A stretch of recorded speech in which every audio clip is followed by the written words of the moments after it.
This meeting of June 17, 2020 is called pursuant to the provisions of the Open Public Meetings Law and was included in a list of meetings notice transmitted to the Two River Times and the Asbury Park Press and posted on the bulletin board in the municipal building and the borough website on June 15, 2020. Meeting notice has remained continuously posted as the required notices under the statute. In addition, a copy of this notice is and has been available to the public and is on file in the office of the municipal clerk. Official action may be taken at this meeting. Proper notice having been given, the clerk is directed to include the statement in the minutes of the meeting. Special notice regarding conduct of Borough of Highlands Council meetings excluding general public from meetings. Please be advised that due to the current state of emergency and public health emergency declared by Governor Phil Murphy, pursuant to executive order and in an effort to prevent further spread of COVID-19, the general public will be excluded from the Borough Council meetings until further notice. The public will be able to participate in all Borough Council meetings by video conference. A link for the live stream will be posted on the Borough website. Members of the public will be able to give public comment during relevant portions of the meeting. All rise to the Pledge of Allegiance, please.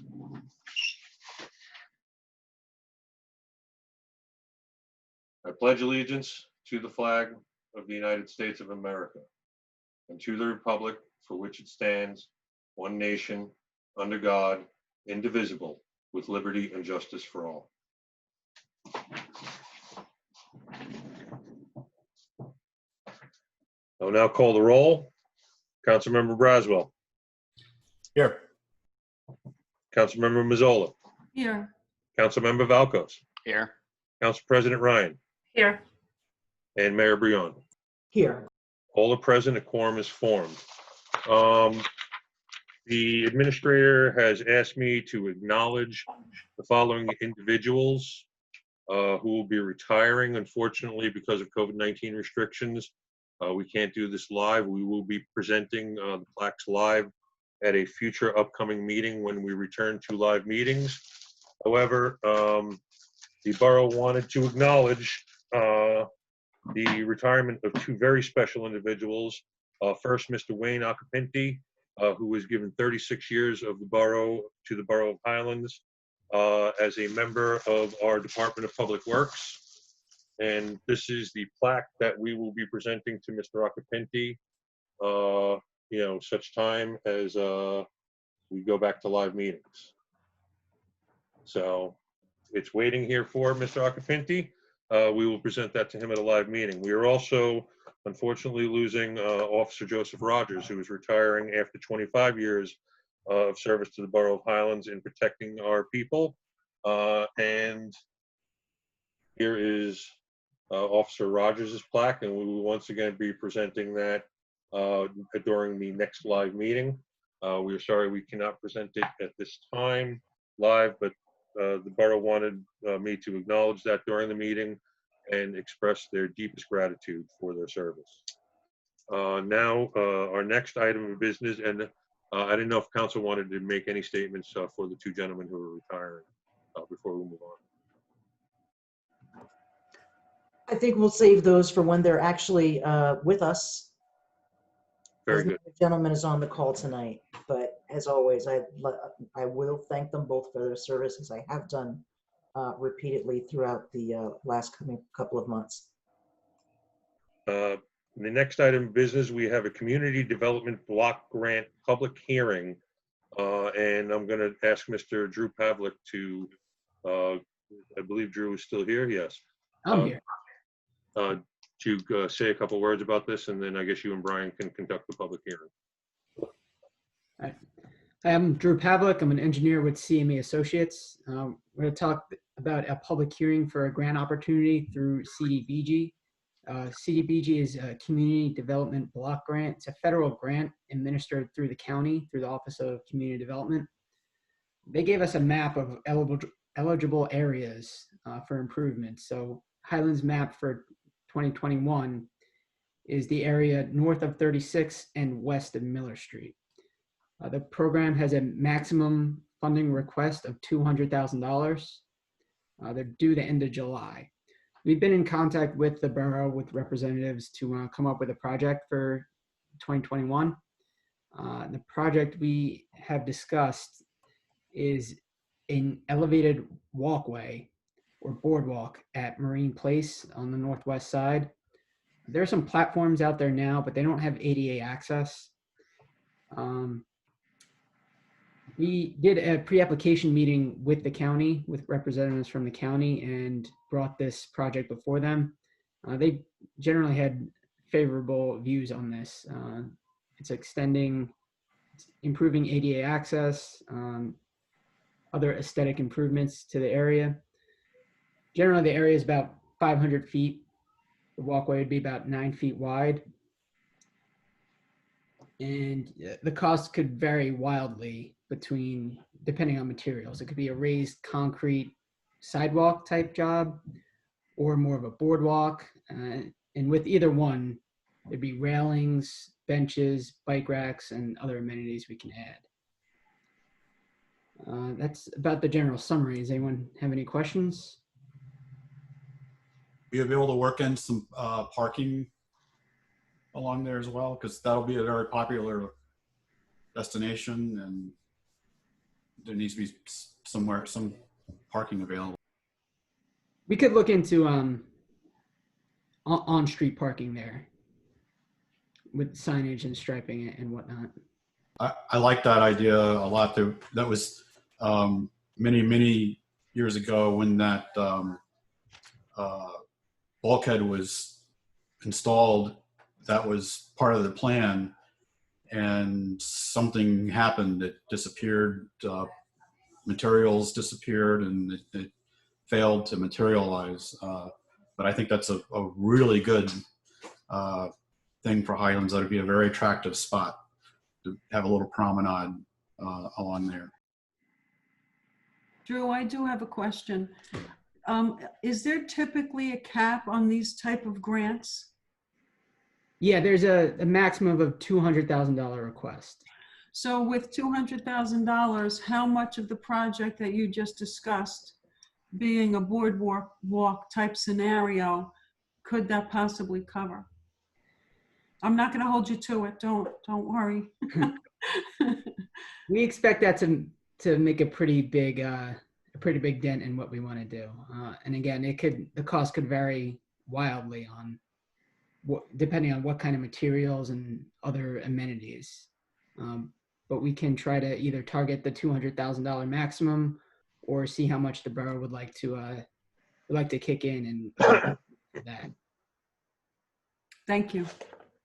If I could just add to that, it's a good type of project that could be phased and maybe install just one of the blocks initially, and then expand it with future grant opportunities. This isn't this isn't for I guess beautifying the bulkhead, is it? It's just to replace the boardwalk in front of it. Right. Okay. Right. It's not specifically targeted at improving the bulkhead, which is an Army Corps structure. Okay. So what's there now primarily is just an asphalt walkway, but it's set to relative grade to Marine Place itself. So by coming in with an improvement elevated, it's not designed yet, but 18 or 24 inches, you would put the top of the wall at a nice comfortable location height where it would still act as a railing on the waterward side, but you would get that better visual impact.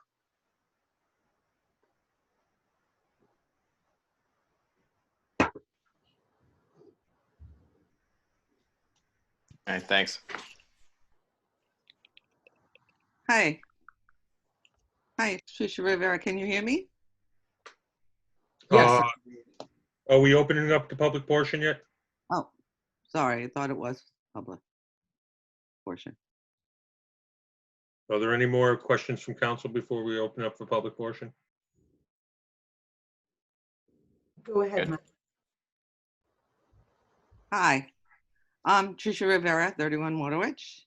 I was just wondering, I mean, are we going to do something about that bulkhead?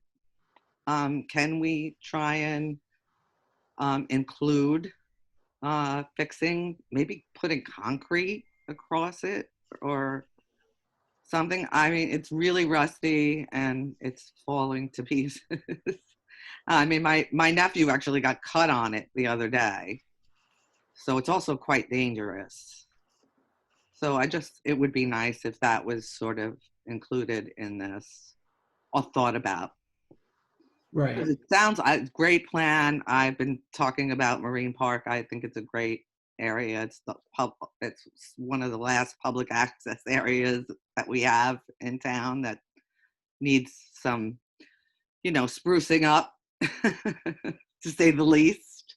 And I'd love to see some, and I know that's not you guys, but maybe the Arts Council or the Historical Society or someone like that get involved, and maybe we could do some art or public sculpture, or just an idea, just for the future.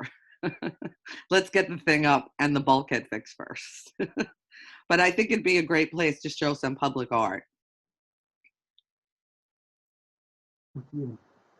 Thank you. Thank you, Trish. Does anyone have anything Sure. else? Kim Skorka, Shore Drive. Is this a matching grant? No, this is not matching. This is just funds from the CDBG program. Okay, And perfect. the borough can decide, Kim, if we want to add more to it. Okay. And I think, is this the portion that is closer to Snug Harbor? Yes. Yeah, this is the northwest side. Okay. I don't think this side has as bad a problem. I know the other side of Coves, they have a lot of sinkholes along the bulkhead. So I love this project. I love the idea. I'm only 5'1". I love the idea of being able to see over the wall.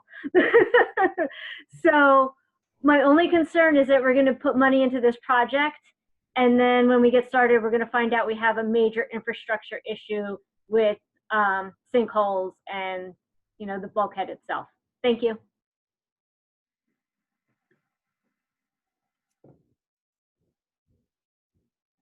Does anyone else have a comment on this project? Can I say something? Go right ahead. Have we ever done like any type of testing on the bulkhead to see if it's in good shape? And I know obviously it's got its aesthetical issues, but What type of testing do you mean, Cody? We've had it power washed and painted. The rust is a problem. There are definitely some areas of the metal that are pitted and, they're not in good condition. And it would be a costly repair.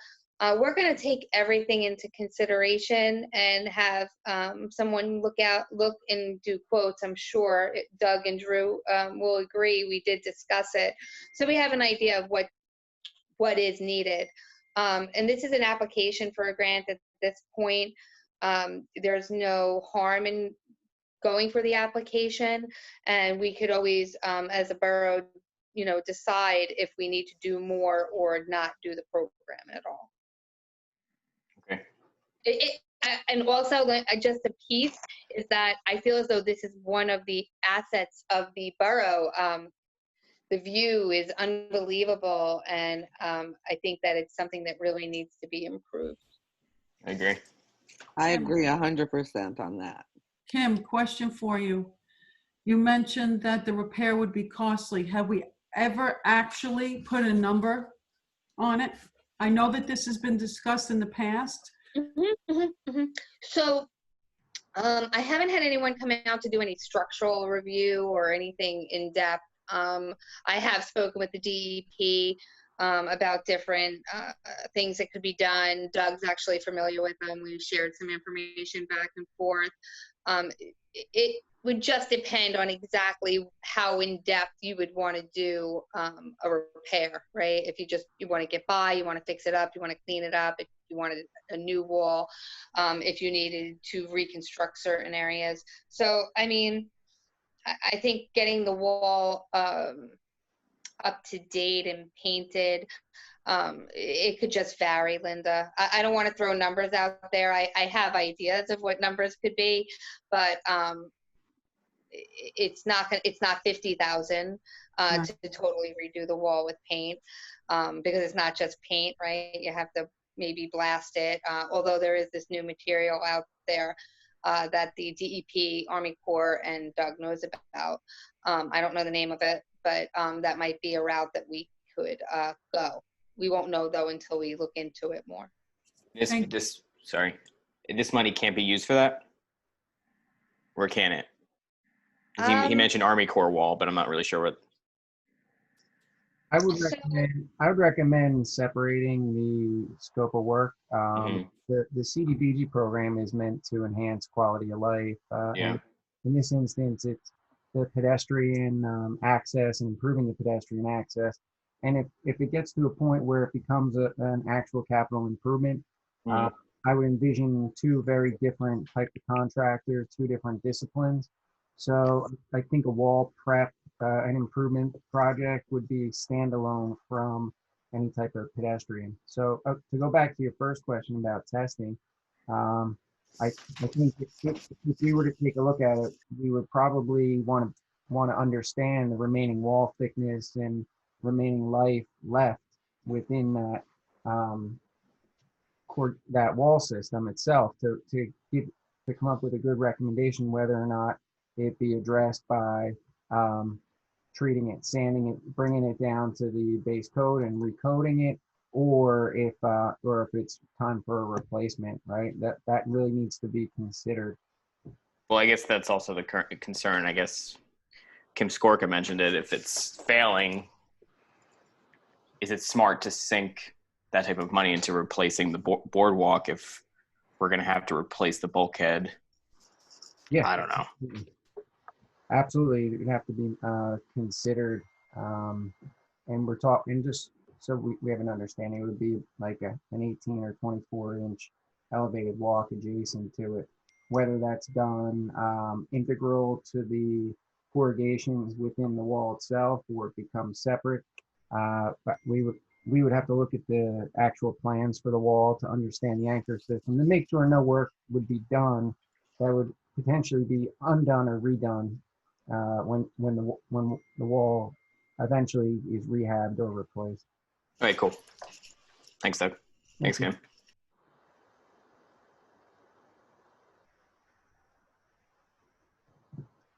If nobody has anything else, I'll end the hearing. Could I just ask one more question?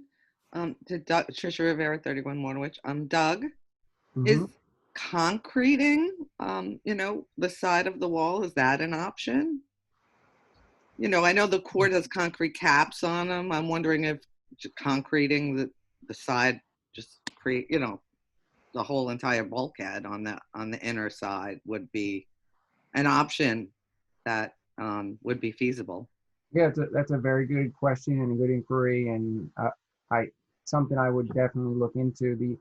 The complexity is the coating is deteriorating at this point. It's flaking. There's moisture in there.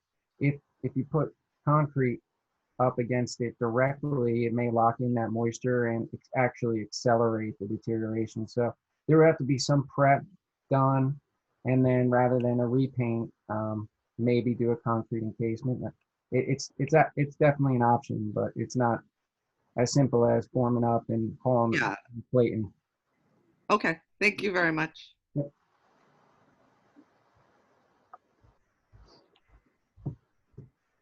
And with that, I'll end the hearing. Matt, please continue. Hearing is closed. Next, we will go into ordinances. We have the introduction of public hearing and the setting of a public hearing date for two particular ordinances. I'll begin with Ordinance 02015, an ordinance authorizing a lease agreement for the lease of borough-owned property to the Highlands Business Partnership for a public purpose. Do I have an introduction for 02015? I'll offer. I have an offer by Mayor Brion. Do I have a second? I'll second. I have a second by Council President Ryan. I'll now call the roll. Councilmember Braswell. Abstain on this one. Councilmember Braswell abstains. Councilmember Mazzola. Yes. Council President Ryan. Yes. Councilmember Valkos. Yes. Mayor Brion. Yes. So ordered. The public hearing date is set for July 15th, 2020.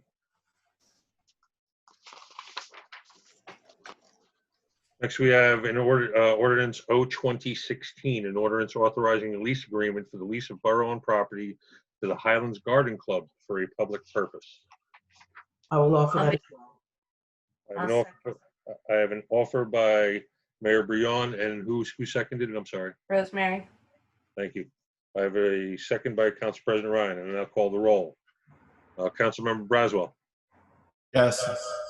Councilmember Mazzola, Yes. Councilmember Valkos, Yes. Council President Ryan, Yes. Mayor Brion. Yes. So ordered. The public hearing is set for July 15th, 2020. We now have the public hearing and final adoption of 02014, an ordinance authorizing the Borough of Highlands to provide legal counsel and indemnification for officials, employees, and appointees in certain actions brought against said officials, employees, and appointees. I'll open up the hearing to the public.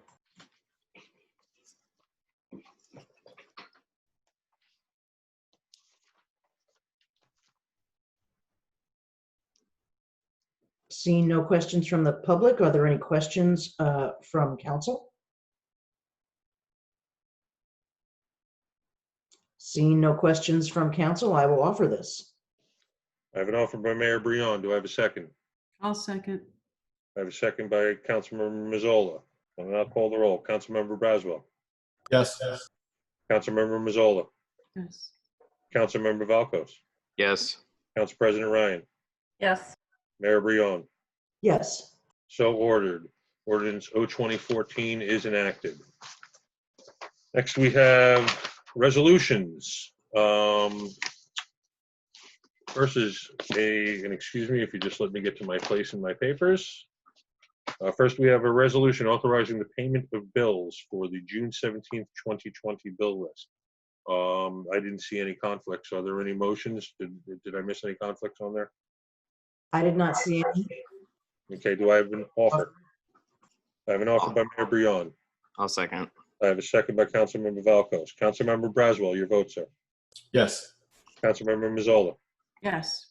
Councilmember Valkos, Yes. Council President Ryan, Yes. Mayor Brion. Yes. Resolution R2148 is approved for the payment of bills. Next, we have Resolution R2149, a resolution amending Resolution R20085, approving a request for waiver of the borough's alcohol ban for a community center rental. And there is actually a typo in the title. I did correct it. I don't know why, especially being the Councilmember Mazzola emailed me about an hour ago and I said it was corrected, and for some reason it went back. I'm having problems with Microsoft Word. We'll figure that out. Do I have an offer? I'll make the offer. I have an offer by Council President Ryan. A second. I'll second. I have a second by Councilmember Mazzola. Councilmember Braswell. Yes. Councilmember Mazzola. Yes. Council President Ryan. Yes. Councilmember Valkos. Yes. Mayor Brion. Yes. So ordered. Next, we have Resolution R20150, a resolution of refund authorizing the refund of a tax overpayment for 2 accounts. Do I have an offer? I'll offer. I'll second.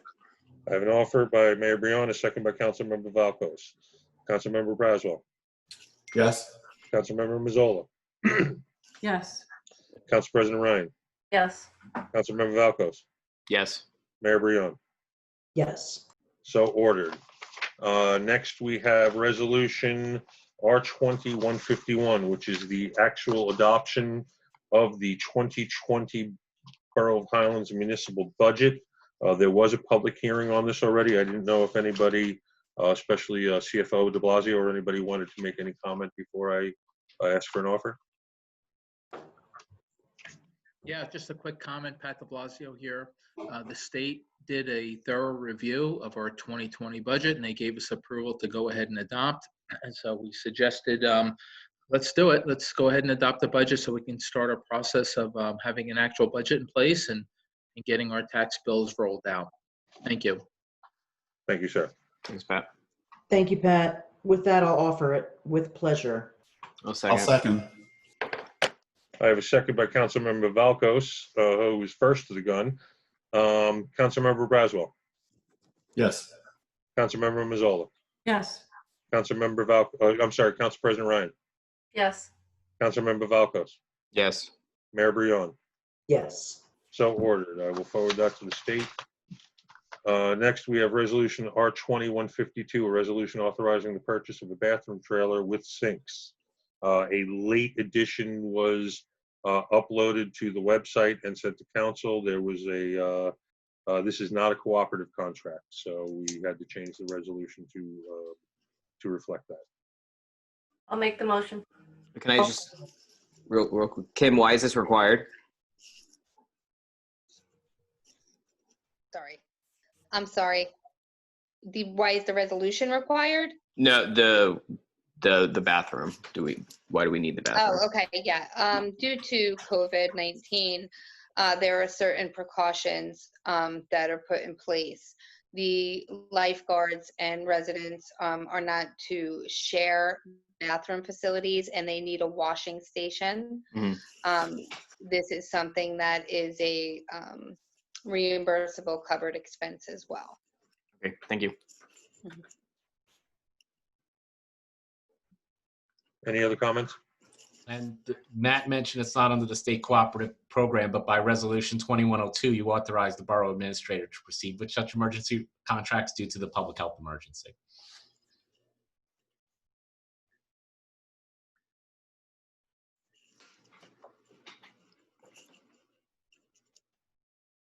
I'll offer. I already Second. offered. No, that's true. I have an offer by Councilmember Braswell. Do I have a second? I'll second. I have a second by Councilmember Mazzola. Councilmember Braswell, Yes. Councilmember Mazzola, Yes. Council President Ryan, Yes. Councilmember Valkos, Yes. Mayor Brion. Yes. So ordered. R2152 passes for the safety of our lifeguards. Resolution 20-153, a resolution authorizing the purchase of rugged terrain vehicles. This is for DPW. I'll offer it. I would like Kim to explain to the public why this is necessary. Yes. Again, this is a COVID-19 purchase. It was actually something that was budgeted for, that the DPW superintendent had in his capital line item, the appropriation and the certification of funds. So there's no bond anticipation note on these items. It's not creating a hardship anywhere. These are also reimbursable items as well. What these items will be doing is we will be emptying the garbages with one of the vehicles multiple times daily, making sure that we wipe down the public equipment, benches, playgrounds. It comes with a power washer. There is a sanitizer. So it's not just as what you would think is like a rugged, terrain vehicle. This is actually set up so that way we can wash down borough equipment. We can drive right into the parks with certain things, and that will alleviate anyone from, carrying the trash all the way out from certain areas. And, we will have those two pieces of equipment, ongoing and for future use. I had an offer by Council President Ryan. Is there any other comment? I'll second. I have a second by Councilmember Valkos, and I'll call the roll. Councilmember Braswell, Yes. Councilmember Mazzola, Yes. Council President Ryan, Yes. Councilmember Valkos, Yes. Mayor Brion. Yes. So ordered. Next, we have Resolution R2154, a resolution authorizing approval to submit a grant application and execute a grant contract with the New Jersey Department of Transportation for the improvements to King Street and Matthew Street projects. I'll offer it. I have an offer by Mayor Brion. I'll second. I have a second by Councilmember Braswell. Councilmember Braswell, Yes. Councilmember Mazzola, Yes. Council President Ryan, Yes. Councilmember Valkos, Yes. Mayor Bouillon. Yes. So ordered. Next, we have Resolution R2155, a resolution authorizing the award of a non-fair and open contract for 2020 miscellaneous concrete work throughout the Borough of Highlands.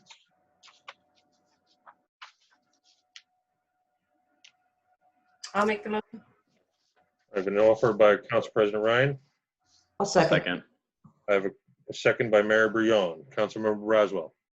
Yes. Councilmember Mazzola. Yes. Council President Ryan. Yes. Councilmember Valkos. Yes. Mayor Bouillon. Yes. So ordered.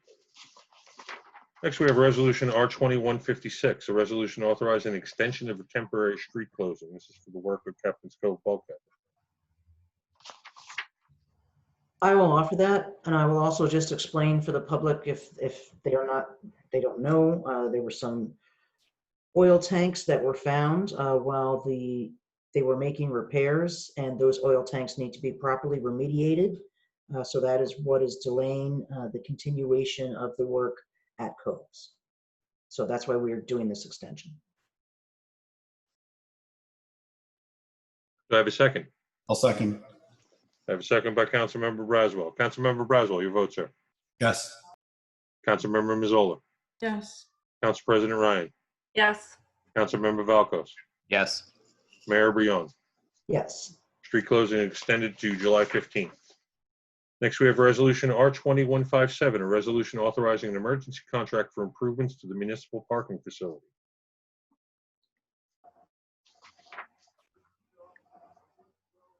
Any discussion? Kim, would you like to just explain a little bit to the public for us?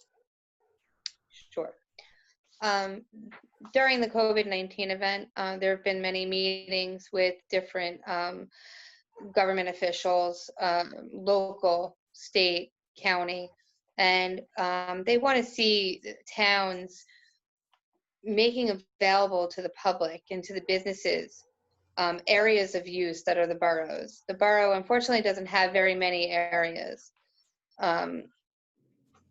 After discussion with the council and with the engineer, we felt as though 171 Bay Avenue, we had plans to move forward with improvements in that location, and we decided that this would be the time that if businesses or residents, for whatever need it might be, this could be for dining, this could be for events, this could be in case medical shelters need to be put in place, testing centers, that we would have the area improved so that way it was safe for all who have had to use it.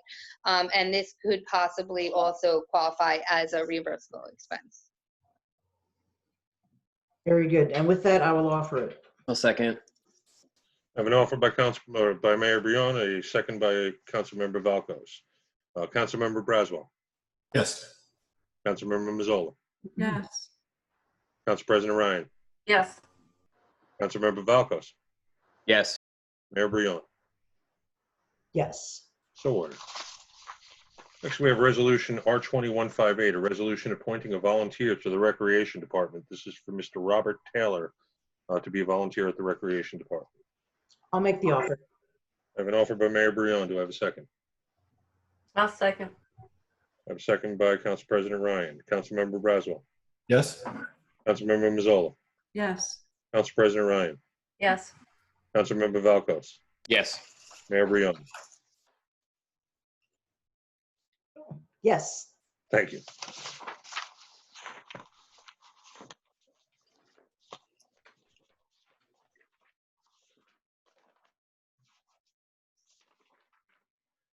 Next on the agenda, we have the approval of minutes from December 18, 2019. Are there any noted changes in the minutes? No. I have no changes. I don't have any changes. Okay, do I have, and also I have the approval of minutes for January 1st, 2020. I'm going to do these separately because Councilmember Valkos wasn't a member of council in December. So that's the reason for the second vote. I have an offer by Mayor Bouillon. I'll second. I have a second by Council President Ryan. Councilmember Braswell. Yes. Councilmember Mazzola. Yes. Council President Ryan. Yes. Councilmember Valkos, I assume you were Abstain. abstaining? And Mayor Brion. Yes. The minutes of December 18, 2019 are approved. Approval of the minutes from January 1st, 2020 reorganization meeting. And I also encourage everybody to, when these posted, to read the wonderful statement by our state's first lady, Tammy Snyder Murphy, and also the seemingly prophetic words of Reverend McGrail. They are very inspiring words. They're in the beginning of the minutes. That being said, do I have an offer of the approval? I'll I'll second. I have an offer by Mayor Briano, a second by Council President Ryan. Councilmember Braswell. Yes. Councilmember Mazzola. Yes. Council President Ryan. Yes. Councilmember Valkos. Yes. Mayor Briano. yes. The minutes are approved. Mayor, I have those prepared for your signature this week. In other business, we have, I'm going to turn this over to Administrator Gonzalez. We have outdoor dining and summer camp. Hi, how are you, everyone? We had the mayor, myself, a few others had a Zoom meeting and invited businesses. And one of the businesses that came forward had presented an idea of closing Waterwitch Avenue for a certain length of time. That would be something that would be determined by council. And this would be to have dining available, and it would be to include other restaurants in town that could use additional seating or that would just want to participate. And I believe that there should be someone on the line speaking for that as well. Hi, Kim, did you want? Yeah. Yes. Yeah. Okay. Well, first, I just want to make it clear that I did not bring this idea up in the Zoom meeting. It was Dave from the DPW who thought that would be a good idea. I just, as for the businesses on Waterwitch, 3 of the businesses are neutral. That would be myself, In the Garden, and Et al. Cranky definitely does not want this to happen. The 3 of us are very comfortable with it. I'm neutral about it. Obviously, if there's outdoor seating, my business is going to thrive, and I can also incorporate other aspects of Waterwitch, such as the music venue and things like that. But I also believe that the mayor had brought up putting picnic tables in the park. One thing that a lot of the businesses were only concerned about was the cleanup of the area. If in fact anything was shut down, even if there were picnic tables in the park, just keeping that all sanitary, and who is going to be responsible for that. Just because we might have to hire more people just to keep up with like cleaning that, keeping it up to the COVID standards. So that's what I did. I went around to the businesses and I mean, I'm willing to work with whatever is best for the surrounding businesses and the town and the people of town, our community. If this is something that would be beneficial to the community, then absolutely, we'll do whatever it takes to make sure that it works, My staff is great, and I know that they'll do whatever they can to make sure it, happens. And if it helps, I'd be willing to sponsor music in the park or in front of the shop, whatever it is. So. Can I just ask you to give your name and address for the record, please? Oh, I'm sorry. My name is Valerie Browning. My home address is 24 Barbary, and the business address is 67 Waterwitch. Just so council is aware, I've also spoken to the businesses of Waterwitch Avenue, and I've also spoken to a number of residents since we had that Zoom call. And the people that I've spoken with were more receptive to having something in a park, especially as it gets hotter. They were concerned about eating on hot blacktop, where it would be a much more festive type of thing if there was music in the park and we had picnic tables in the park as well. No one seemed to be a fan of eating on the street in picnic tables or in tables that are going to be on blacktop. There were also concerns about deliveries to businesses, not just on Waterwitch, but also it would impact the swing of the other businesses that are right there on Bay Avenue. After Waterwitch, the laundromat would get affected, like other people would get affected by the street closure.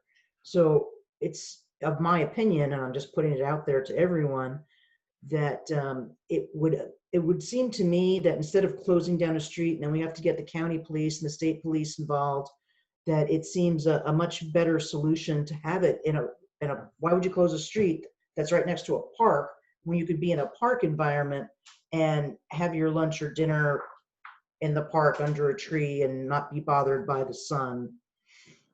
So that's my 2 cents. Val, just so you are correct, it was Dave Milmo that had brought that up in the meeting. The reason that he had brought it up was because the county was looking to assist towns that did want to close any county roads. They thought that their assistance would provide a positive outlook for the towns. Either way, I back whatever some of the ideas are. I think it would be good either way. I don't know if it's something we would do one day, one weekend, 1 week, 1 month. But I think that whatever it is, we can staff it. Again, COVID-19 related expenses are reimbursable expense. Can I say one more thing? Please. So I do see that could be a very vibrant thing for town, like just whether it was like once a week or a few times a month, that sort of thing really does kind of create like a vibrant scene, especially if there's music. And from what I saw from the suggestion of say Friday to a Monday morning, that's a lot of space to fill. It is a lot of space. Like picnic tables and tables aren't really going to take up enough space. You'd have to have more things going on. As for being like a black top and sitting on top of a black top, I don't know. I mean, this is what happens in city settings and like town settings. They're closing streets, you know. Anyway, and that have, you know, tar and a black top. I would just think like it would be more of like an event type of feel, because you'd want to fill it with, you know, some things going on. But I do know that like I've talked to a lot of customers and they really like the idea.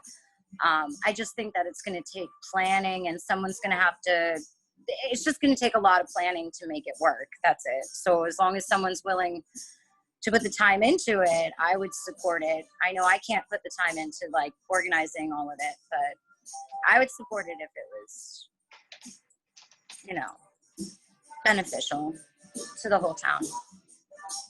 Again, my point of being off the street is that we're going to close down a street that's going to negatively affect some businesses, and these other towns that are closing streets are doing them in 100% business districts where there's no residential component, and they're closing down the street where there's not a park right next to that street. It seems odd to not utilize the park and keep the traffic flow open. The park is electrified. You could have music, you could have a whole bunch of different things going on in there. I just don't feel that it's right to negatively impact businesses that have already been suffering so much while this crazy thing has been happening. We can have good party atmosphere, but that could happen without pushing down a major artery of our town.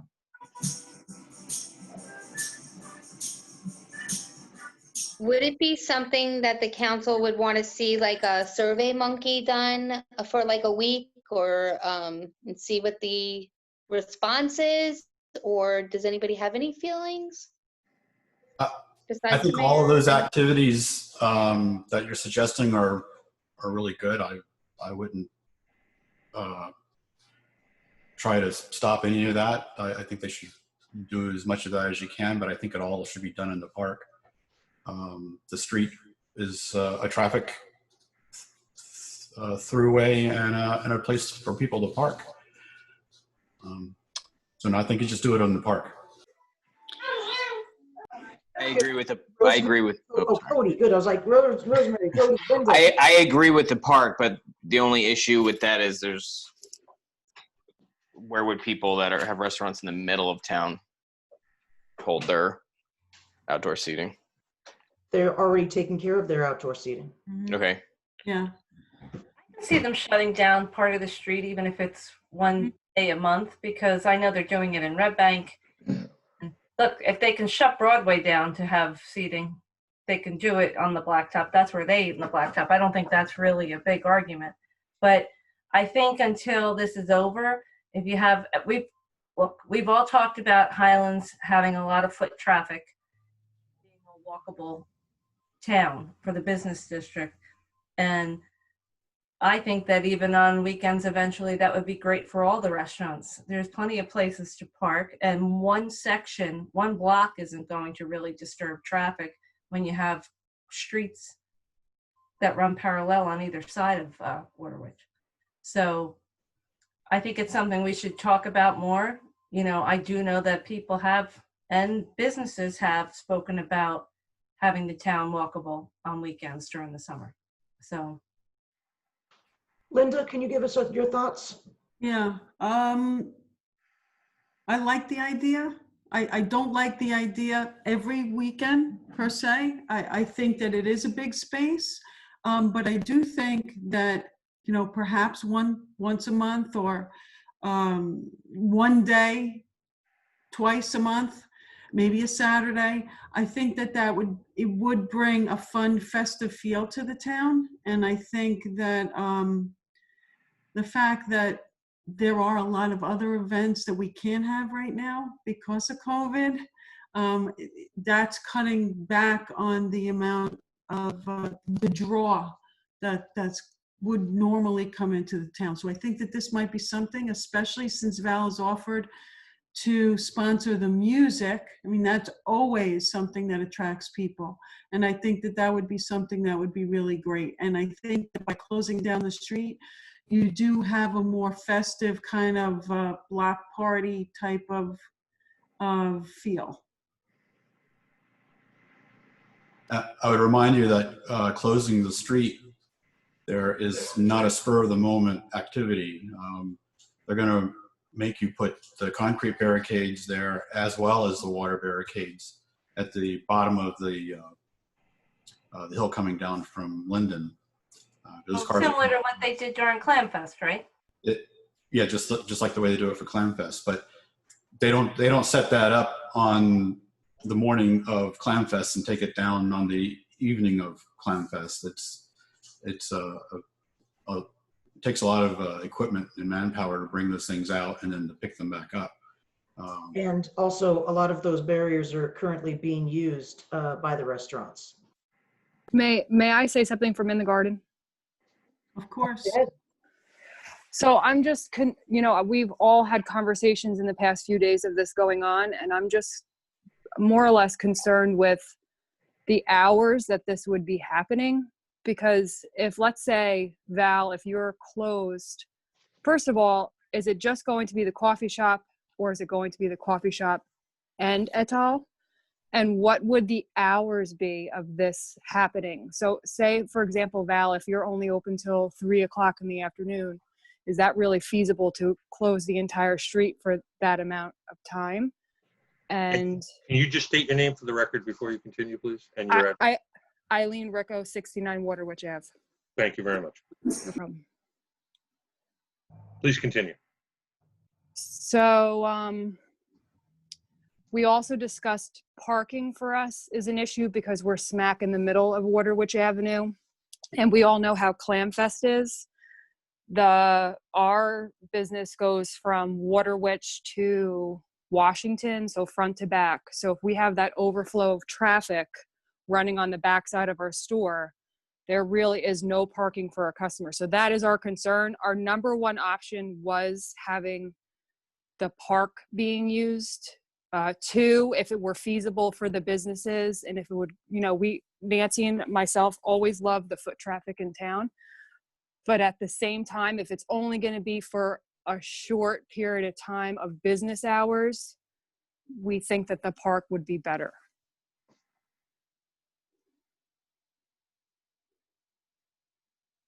So Val, could you elaborate perhaps on what your vision was as far as the hours? I didn't really have a vision for this. This was brought up and I was very, I'm supportive of it if it's organized well. I don't think it's feasible to be closing the street down from Friday to Monday every weekend, because I personally can't fill that space. Water Witch is open daily from 7 to 5. And if it, like, say it was once or twice a month, yes, I would extend the hours and sponsor the music. Obviously every weekend from Friday to Monday is not something that I can take on, in organizing every weekend. I'm very busy with the business, and, we've adapted to being a market where everything's really to go. We don't have enough space inside for many tables. If we do, we might have like 2 or 3, I don't know. Outside seating, we have room for probably 4 tables. In the Garden was gracious enough to allow us to put tables in front of their storefront during our open jams, which are outside. So that we're very grateful for that. As for comparing this to Clam Fest, there's no way to be able to compare this to Clam Fest from my business standpoint, because my business is, there are other food establishments that are put in front of my business during Clam Fest, and the streets are closed for close to a week, where we have no parking whatsoever, while there's not even the festival going on, where it's like days of prep and cleanup. So right. So Val, that's Nancy and I's concern. Right. Well, yeah. And what I'm saying in response to you, which we've talked about, is that we talked about it today or yesterday, I think, or maybe I was talking to Nancy. I might have been talking to Nancy today about it, about how that's a lot of space to fill. So it would have to be like a once or twice a month type of event, but it would bring like a great vibrancy to our. Yeah, I agree. I mean, I think we both agree on that. I think that it would be great for the block. We already all know we really love the block that we're on. We love the foot traffic. So if this could work in a way where maybe perhaps it's not all the time, maybe if it were one day, closing the street one day a month, and then having the park the other weekends. Is there a certain day of the week that you could see it being better? Is there a certain day of the week that you what guys... about like a Saturday? If it's a Saturday, we have the farmer's market anyway. Yeah. The farmer's market there is anyway, so there's already a lot of traffic. People trying to cross the street during the farmer's market. Like people are always trying to cross back and forth. And so like on a day like that, it would be closed for the time of the farmer's market. And then after the farmer's market, we could have like something special. And I also had thought about this, and what I wanted to do was open up my kitchen to businesses in the area that don't have a lot of outdoor seating. And like, if this was going to happen often enough, I would be able to do a rotation with them, where Water Witch would, our chef here would do a night, but other businesses that don't have any outdoor dining, I would like to open my kitchen up to them, so that they have a chance to utilize the space and, be part of the events as well. So that I have a question about, sorry, Val. There was just a chat that came up from the HPP members. Are they saying they'll sponsor music in the parks after the farmer's market? I'm a little confused, because I know that you're saying that you all had conversations. Were you all just talking about it with each other on the street? Or the idea was brought up to everyone with the whole idea of closing the street. How does everybody feel about it before it was Okay. brought to this conversation? All right. So, but who's saying that they'll do the music? I mean, I know, Val, you said you were going to sponsor it, but now that chat just confused me as it popped up. The chat meant that the farmers leave at 2. Right. So the farmers are gone from the park at 2 o'clock. If you were going to have something as a more of an afternoon. So then I guess if we were going to do it on a Saturday, we couldn't do it with the picnic tables in the park because of the farmer's market. Well, our market's not that huge. We usually have picnic tables in the park. At least a couple. Well, I mean, I think a couple, but a couple and what we were talking about are two different things. Well, I guess my bottom line is I don't want to just close a street to close a street when we have a park right next door. That's where I'm coming from in this. But does anyone else have any other type of thought process before we get further into this? I mean, I guess this is not going to be the only conversation we're having. Well, is it fair to say we'll keep talking about it with Val and Eileen and Kim to try and see if we can work something out? Yes, I think that's fair to say. And I think that shooting. Knowledge, Garrett would flat no. It'll wreck him, especially if it's on a weekday. Right, and I understand that too, because he does have a very large volume of people on a weekend, so we have to all take into accountability. But Val, is et al. On board with this, or would it just be you? Et al. Will not extend their hours, so it would be on. If it was like on a Saturday, it would be us, but also, like I said, inviting other restaurants from town to use my kitchen. Okay. But if this is going to be not every Saturday or, once a month or twice a month, then there's going to be like a lot more involved than just closing the street. There's going to be, I'm sure there'll be music and like this is the beginning of the conversations. That's it.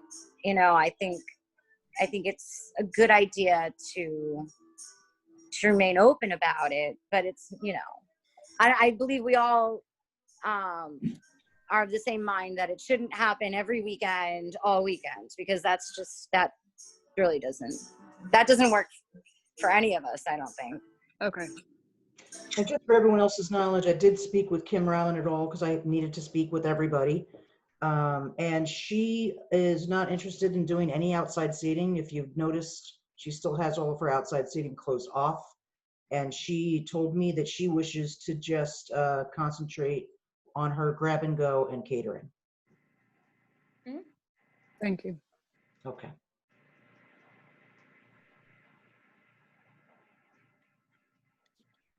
What do you have next for us, Matt? Next on another business, we have summer camp. I'll turn this back again to Ms. Gonzalez. Oh, I am unmuted.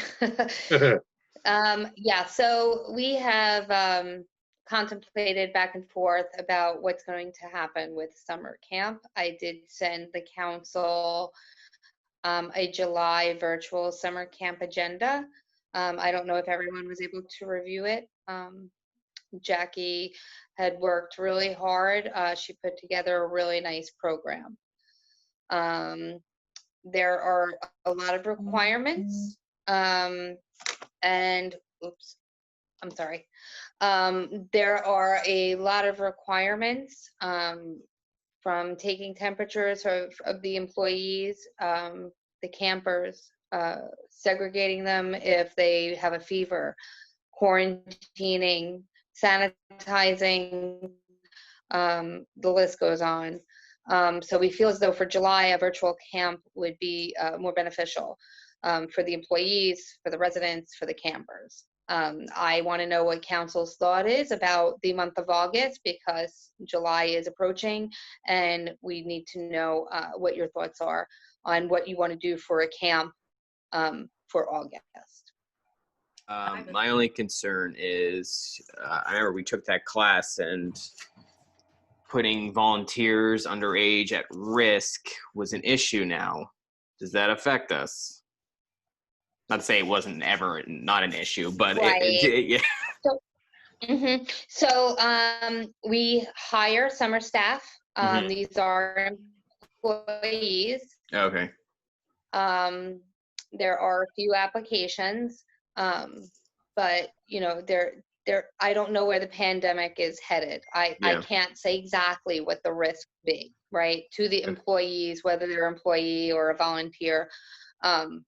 So that's, why we really should discuss it and think, what do we see as the best option?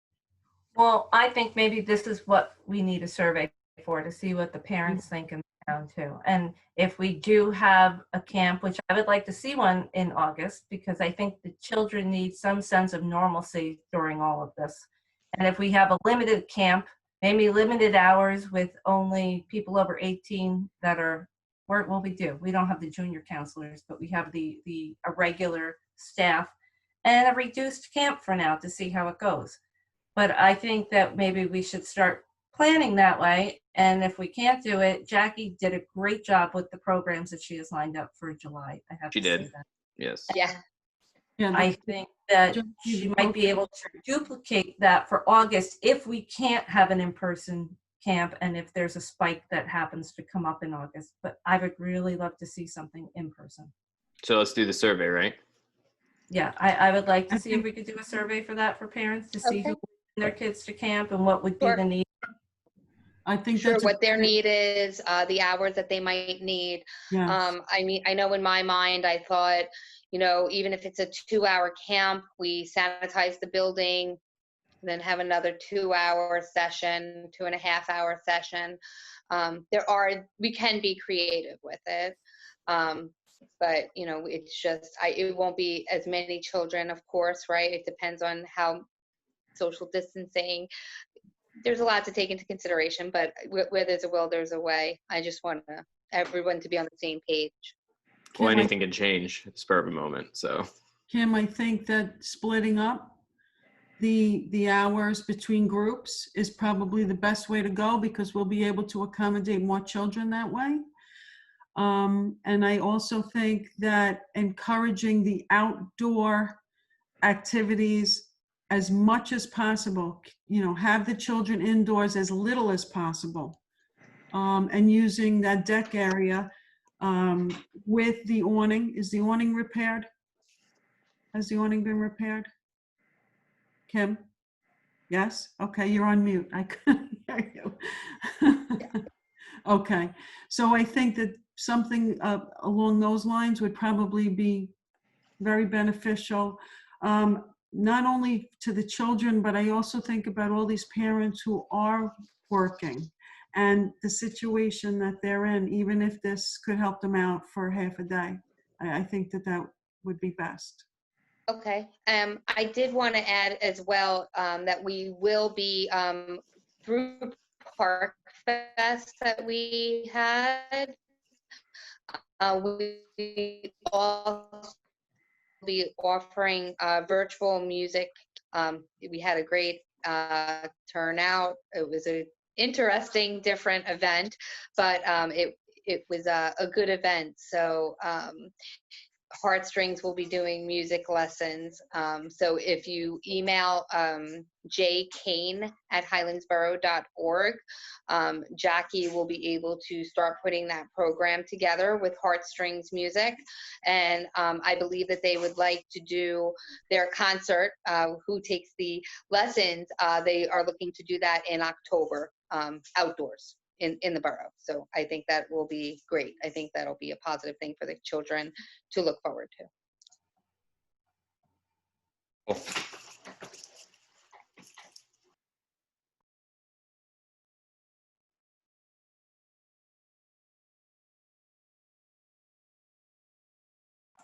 Do we have anything else for summer camp?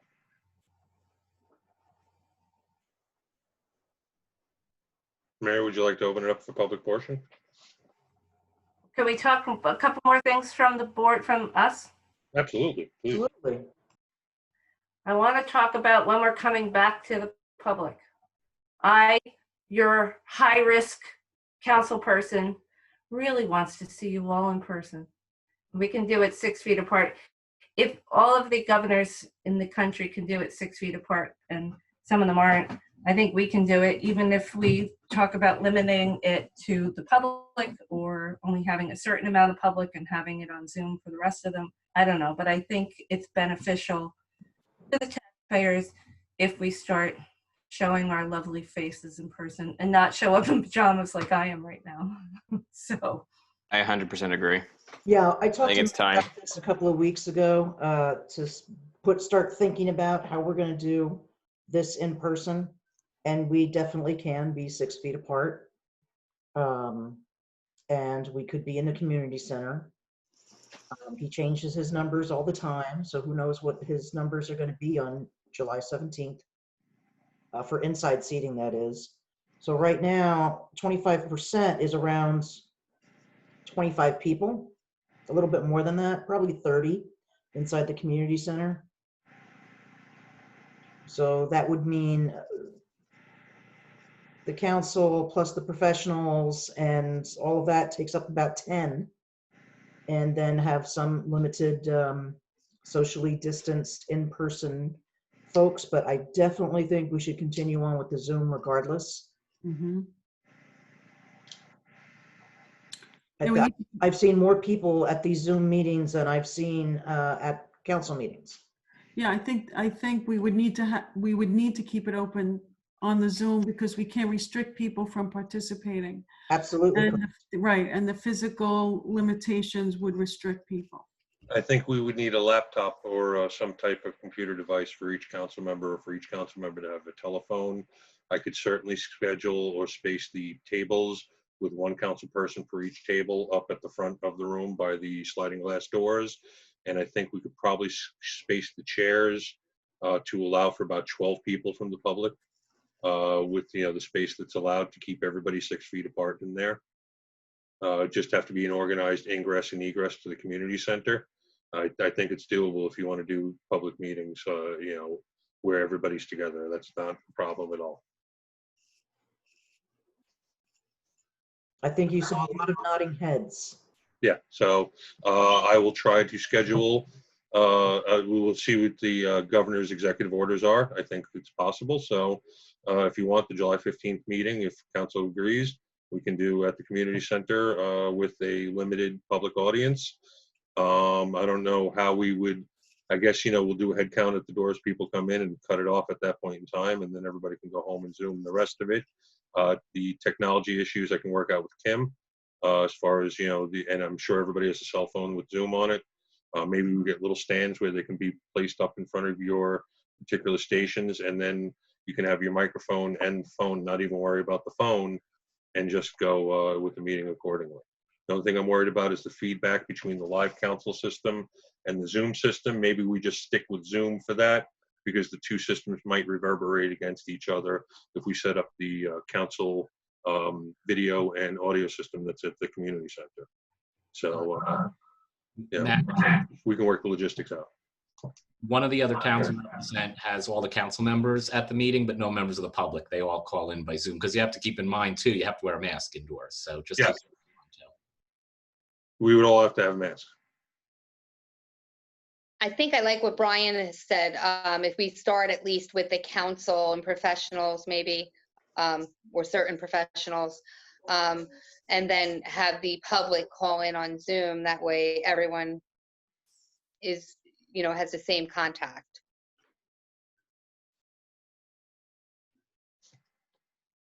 Or the beach. Is there anything else that anybody wants to add?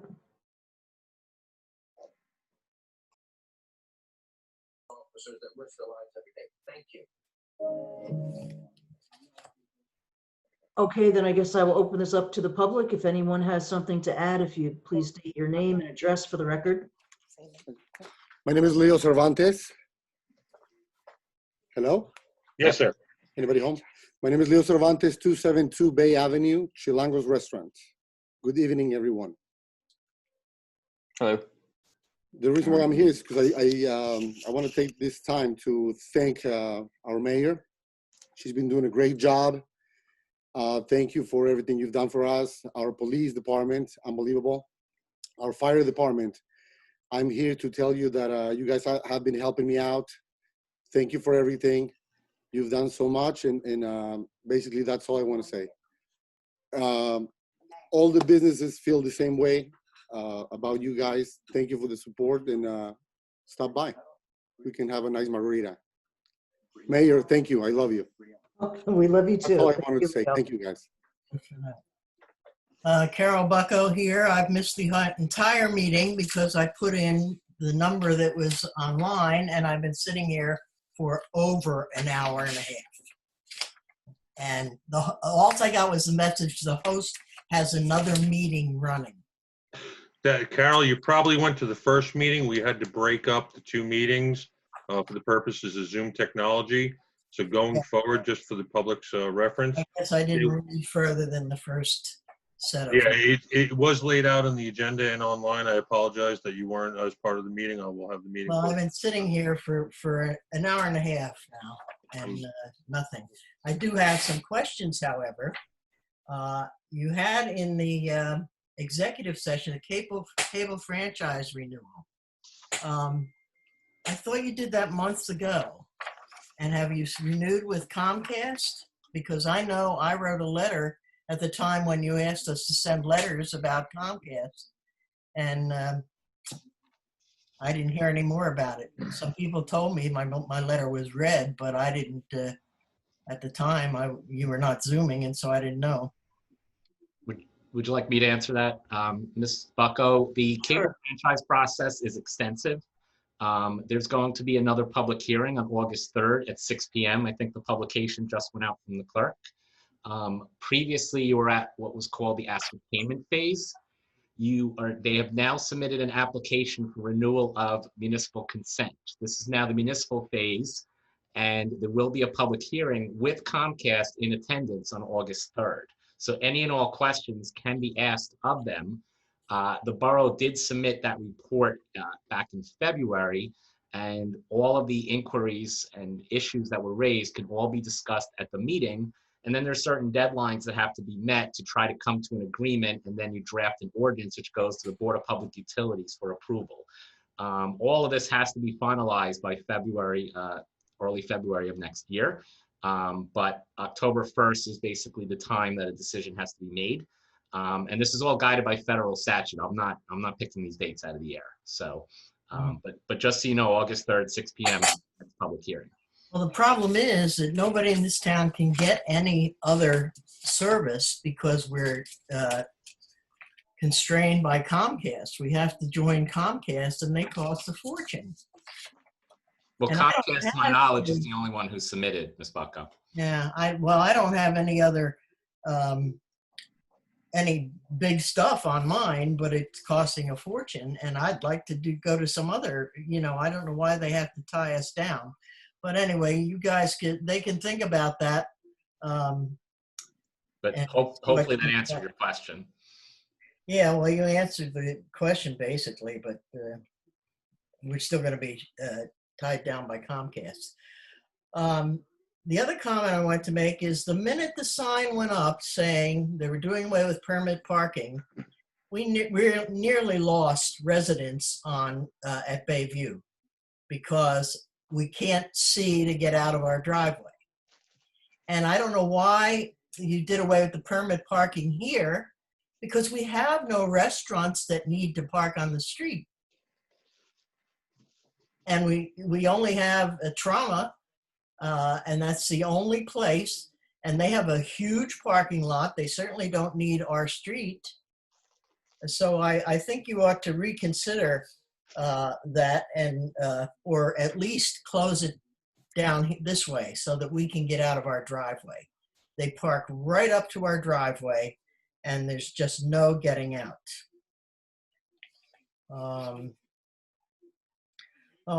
The ordinance that you had the hearing on. Too little, too late. I tried to look up the ordinance where you said it was in section 250 of the Borough Code, and that's the Economic Development Board on the site I was on, and I didn't have time to look on the other site because I was sitting here waiting for the meeting to start. Anyway, I just want to clarify something on this, C2, indemnification exceptions. You've already paid $22,500 for an exception. And now you're going to put this ordinance out? It should have been out before this, and we should not have paid the $22,000 for an apparently false suit. I have no idea. My last question is, does the town have possession of a list of inventory that the HBP DMC has turned over to the borough? Because all of that stuff was supposed to be in the borough hall, which we don't have, but we do have, sort of. Anybody want to answer that, or has everybody gone home? What type of inventory are you referring to? Everything. Everything is supposed to, from the HBP, is supposed to be stored in the borough hall for years. And we've been working on it for like about 4 years, trying to get that information stored in the borough hall. You mean the files, financials and records? Yeah, everything, records, files, everything is supposed to be in the borough hall. Ms. Bucko, chapter 713, I think you're referring to chapter 17 probably, right, from the Borough Code. And that chapter expired on September 30th, 2019, unless it was reenacted by the mayor and council prior to that date. It did not. So if you go on coded systems on the electronic code book, there's no more chapter 17. It's expired. It's been removed from the code in its entirety. So that chapter is no longer applicable. As far as what's in Borough Hall, you'd have to ask the borough officials. That I can't answer for you. Yeah, well, it was supposed to be in borough hall all the time, Brian. No, I hear you. I'm just letting you know that chapter 17. Well, that's interesting. I wonder if the mayor had anything to do with that. You want to answer that, Carolyn? Anything to do with that expired on September 30th, 2019. That was per the ordinance when it sunsetted. But as far as what's in Borough Hall, you'd have to ask borough officials. That I can't answer for you. Okay. Are there no borough officials there? Or just us?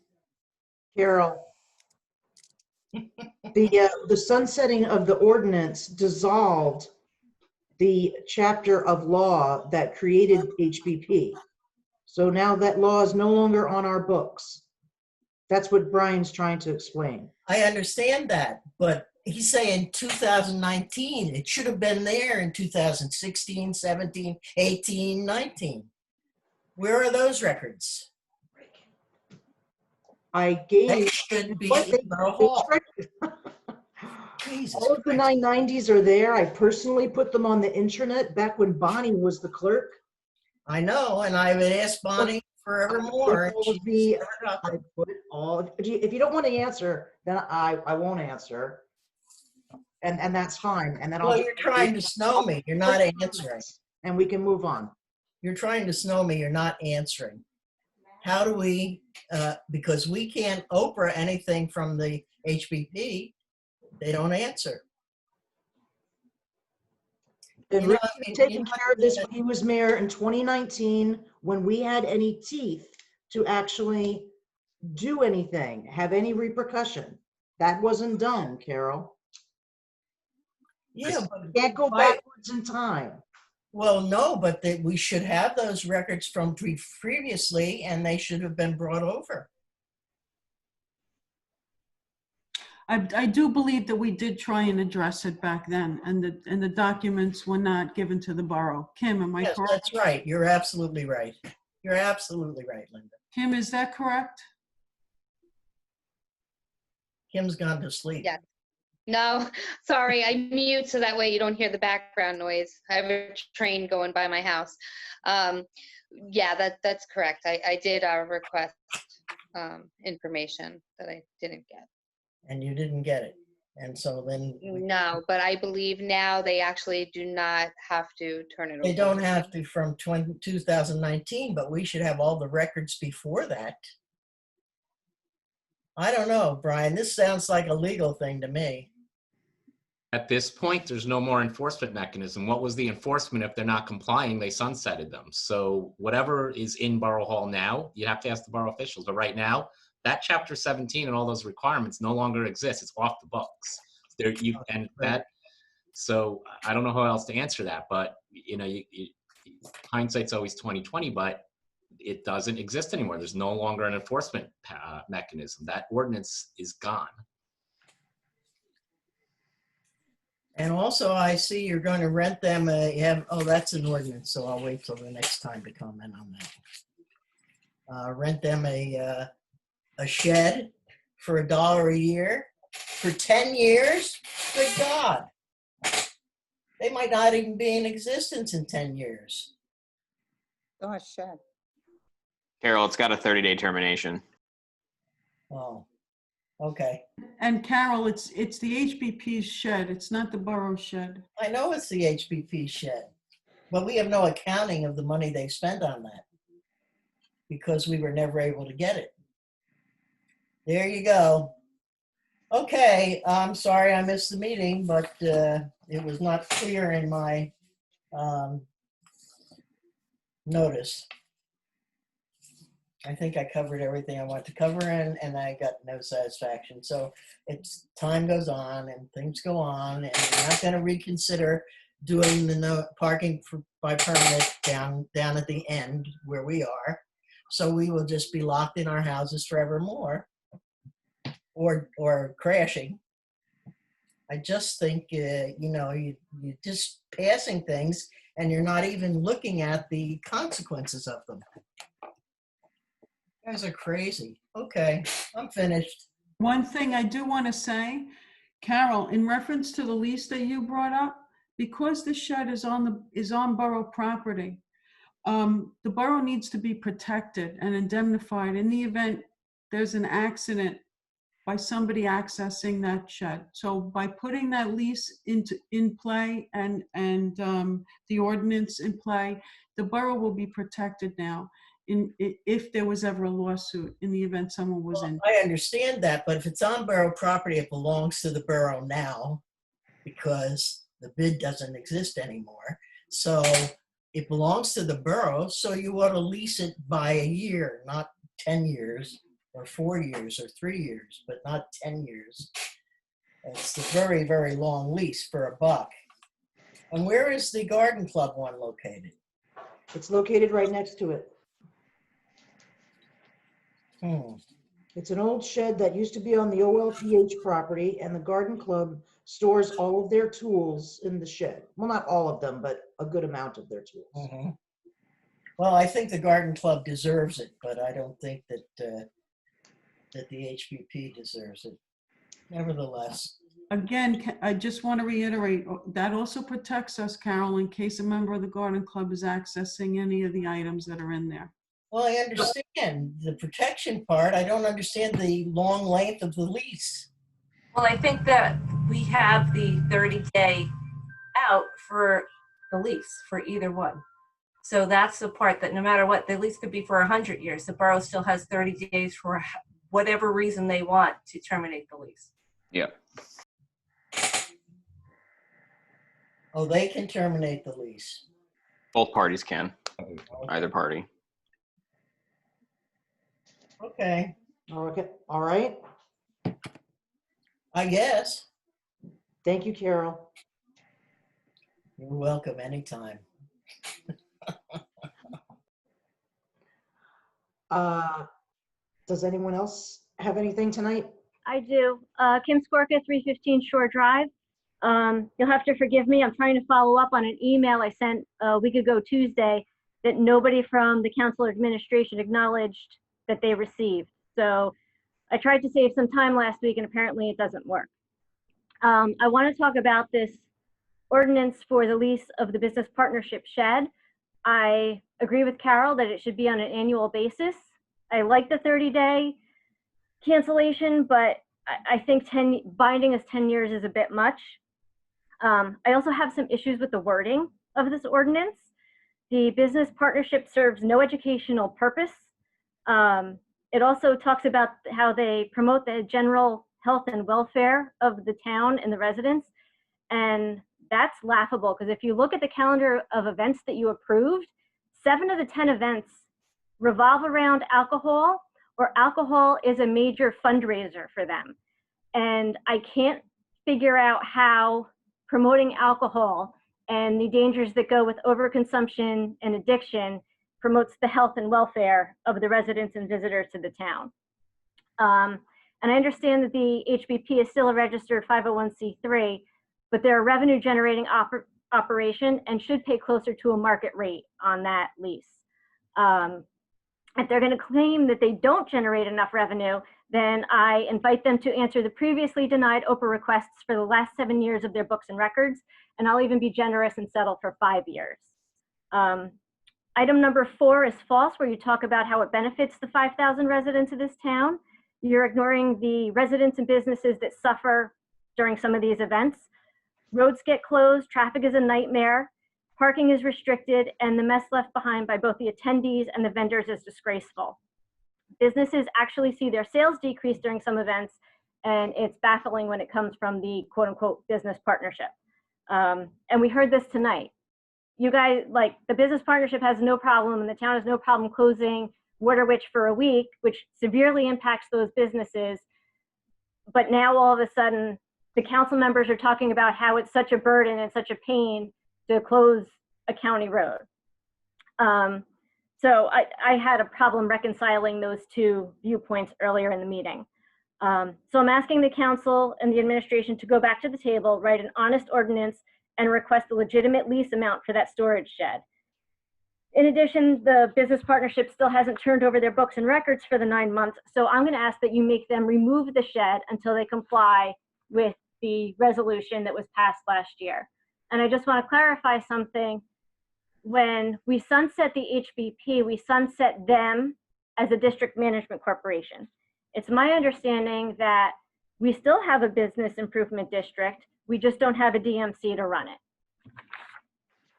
The second point of my email, which nobody wanted to address, is the borough guidelines for groups having public events on borough property. This goes back to 2015, and I ask about it every year or so. That was the year that Rick Korn attempted to organize a weekend of wellness activities in town.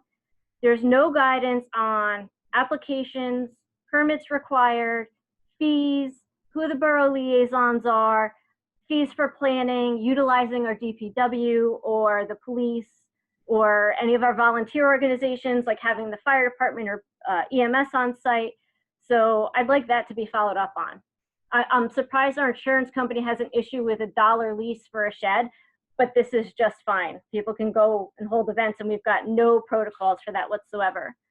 Kim, can I interrupt for just a moment? I can say that before the pandemic, I have spoken with mayor and council about coming up with a packet for use of borough facilities and what it would require, whether it was a street closing, a park, whatever it might be, what permits are required, what insurance is required, what departments are involved, who has to sign off on it, and fees that are involved. And that would be determined by what's going to be done, what equipment's needed, and what the cost for the borough is. Okay, thank you. I'm going to skip over the signage issue for now because we just go in circles on that one.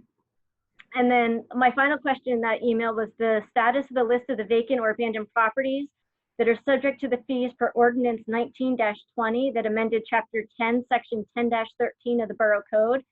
Last year, after this ordinance passed, I submitted an Oprah request, and neither the clerk nor the code enforcement officer could provide me with a list of properties that were being charged under this ordinance. I need to know how the taxpayers can be assured that all the vacant properties that are subject to this ordinance are actually being billed accordingly. And then that's the last item I have for tonight. Thank you. Mayor, would you like me to answer the last? Please do. Okay. Kim, You are correct. The records were not kept as I would keep them, or maybe even you would keep them prior to us taking a review of that. What we are doing now, I don't know if you've seen recently, we did a shared service with the Monmouth County RIMS program, where we scan in all of our documentation.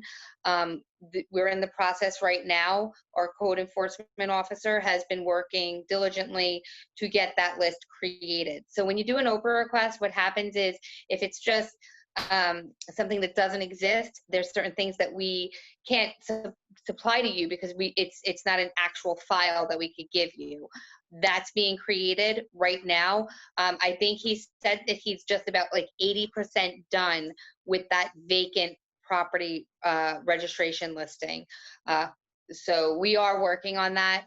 I hope that, assures you a bit. Give us maybe about another month before we'll have something available for you. And it will also be available on the county website as well. Okay, thank you. Knowing how some bookkeeping works, I would think you could push a button and get all the charge codes for that, all the billing codes. But sometimes accounting software doesn't work the way we want it.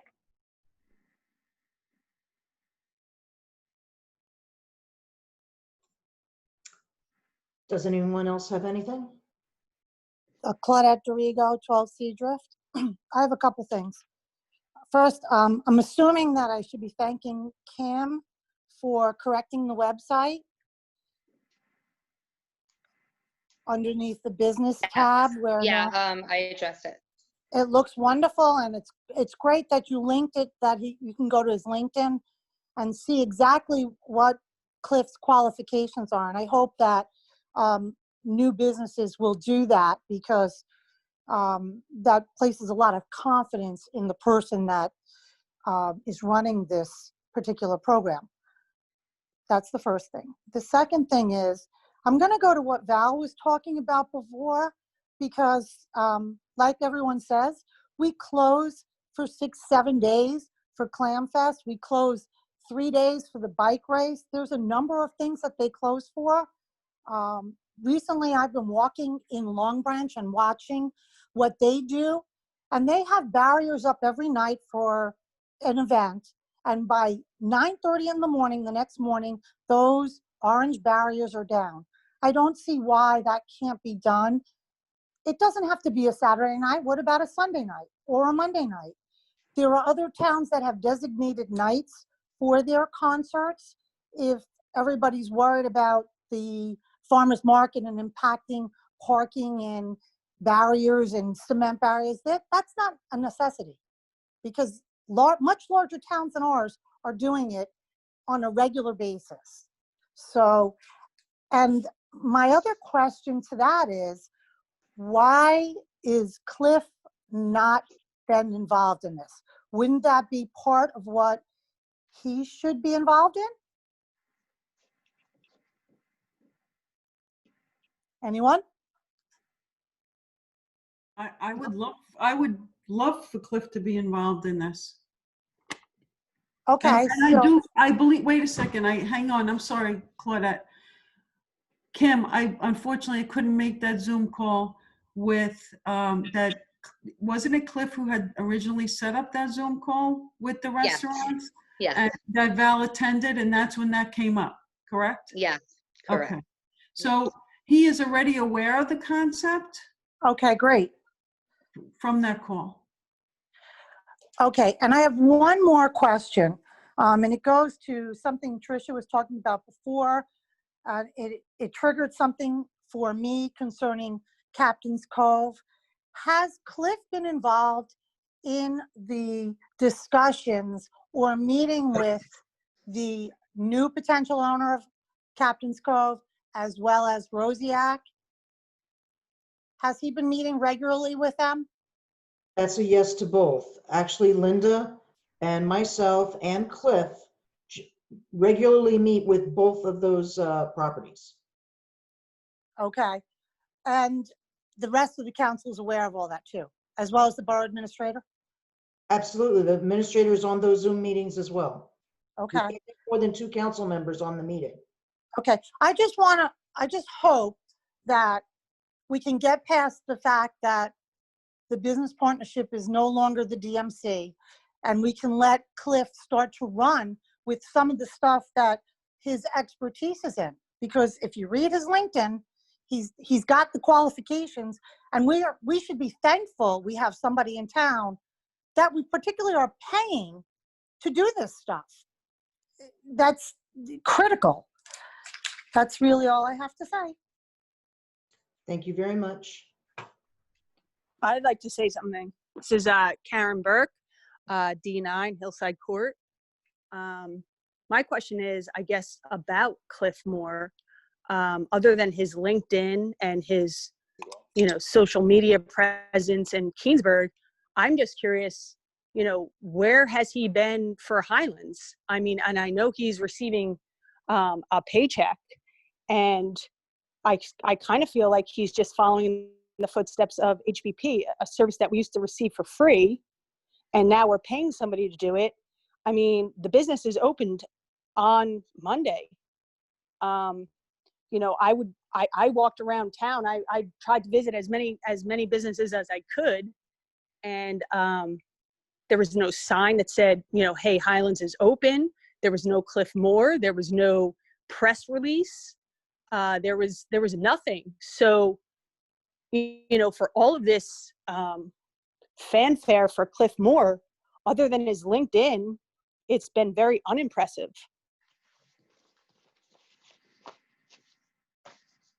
Okay. I think between the mayor and council, they could probably say that he does put effort in. He might not always get a response from the businesses for some reason. He sends me the emails that he sends out. I do see him walking on Bay Avenue. He's responsive when we ask him to do something. He did do a press release. There is actually an article on Highlands tomorrow. It'll be run in the paper, the Two River Times on Highlands. And I'm not, I imagine mayor and council can speak on that. I will say that I feel that it's been really a rough road with the HBP being sunsetted and bringing on Cliff Moore. It hasn't been, I would even venture to say that it's been a terrible relationship between Cliff and the HBP. Nothing intentional on either side. Nothing intentional on either side.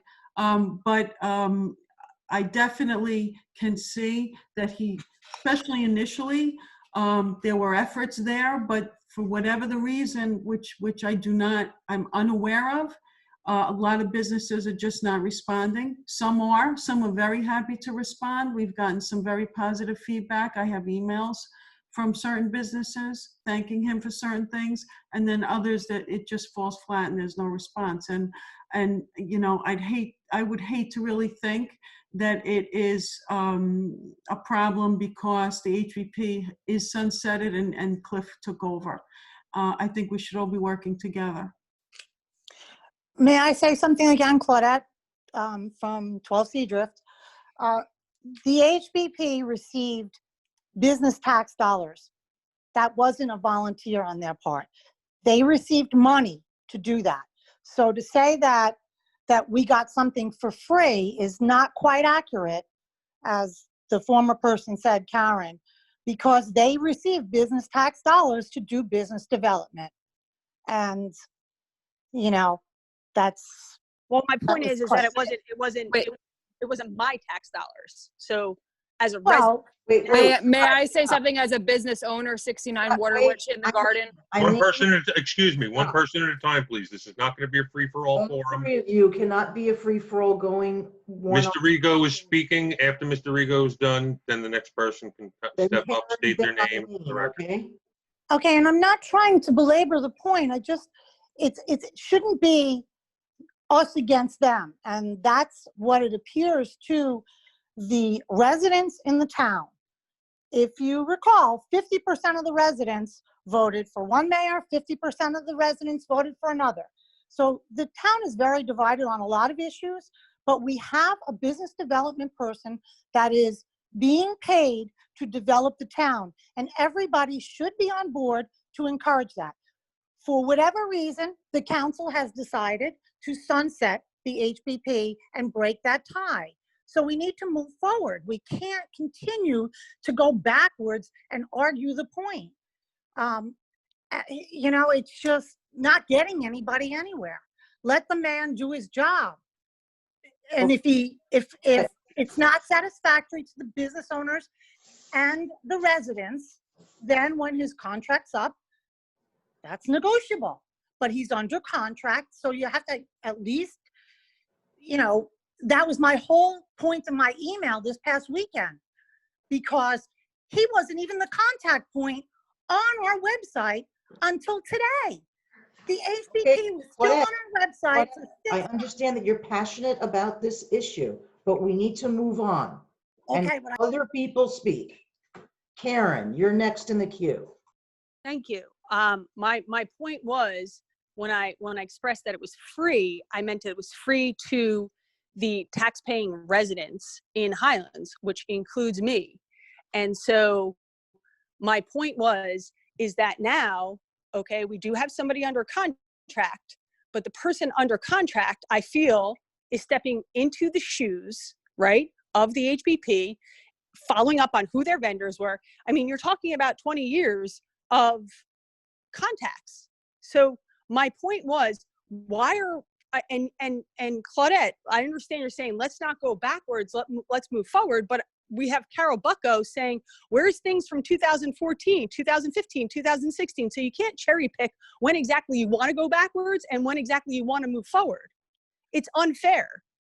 So my point is, I am now own a 2-bedroom condo, and my taxes are in the $6,000 to $7,000 range. I don't have one child in any of the schools, and I'm wondering, okay, why my taxes are increasing on certain things, and I'm starting to look into it a lot more, right? Because it's money out of my pocket, and when I see something, and I have nothing against Cliff Moore, I've never shaken the man's hand, but when I see something where I'm like, okay, so the businesses aren't responding to him, yet he's there to represent the businesses. Some are, but the majority are not.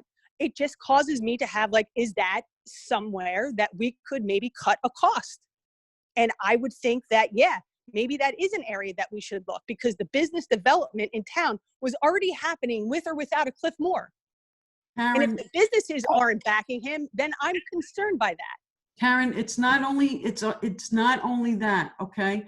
Cliff is in the middle of, we have 2 areas of redevelopment, which you're very well aware of. He is also in the middle of those situations, okay? That, as far as I know, that the HBP was not in the middle of situations like that.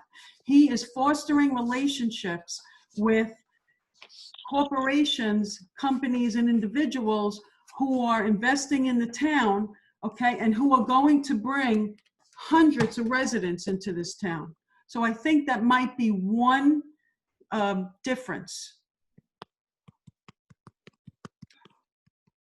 Okay. Wait, I'm sorry. Did you say he's going to bring what into town? I'm sorry. Hundreds of thousands of dollars into town? Hundreds of residents. That's what Linda said. Residents. Oh, I'm sorry. I'm sorry. I thought she said hundreds of thousands. My bad. Okay. Hundreds of residents. Okay. I got it. Okay. And that will help all of us with our taxes. Okay. I believe Eileen, you are next. Thank you, Carolyn. I apologize for interrupting before. You're fine. No, So go ahead. in regards to what Claudette was saying about the businesses, Claudette is very concerned with how the businesses are run. More or less, she's not a business owner. And I can say from my business aspect, as Cliff Moore has come in, he hasn't reached out to us at all until we had to actually say out loud, we haven't heard from him. So the whole time he was stating that he's reaching out to businesses, more or less, until this whole COVID-19 aspect happened, we hadn't heard to him about and then the emails came in with grants, but that was on the back end. He never called us to apologize, to say he's never reached out to us. It was more or less, hearsay. So I don't think, as a business owner versus everybody else that's saying that's a non-business owner, he necessarily is not doing an adequate job. Just so you know, though, the council has all had copies of every single email Cliff ever sent out. So he did forward us all.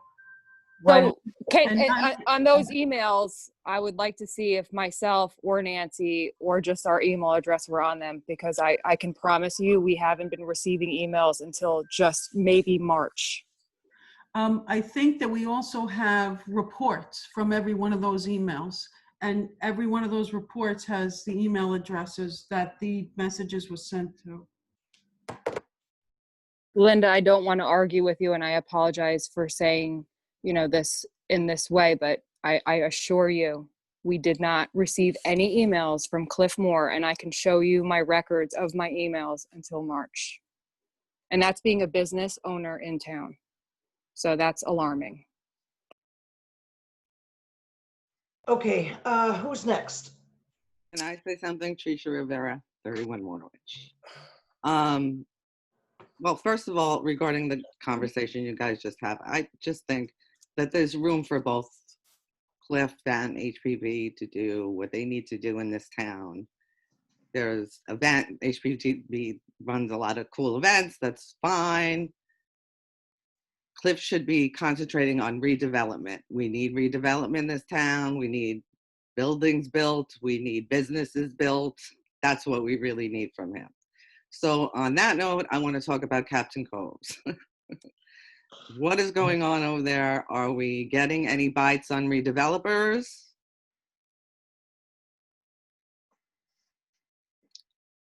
Over there?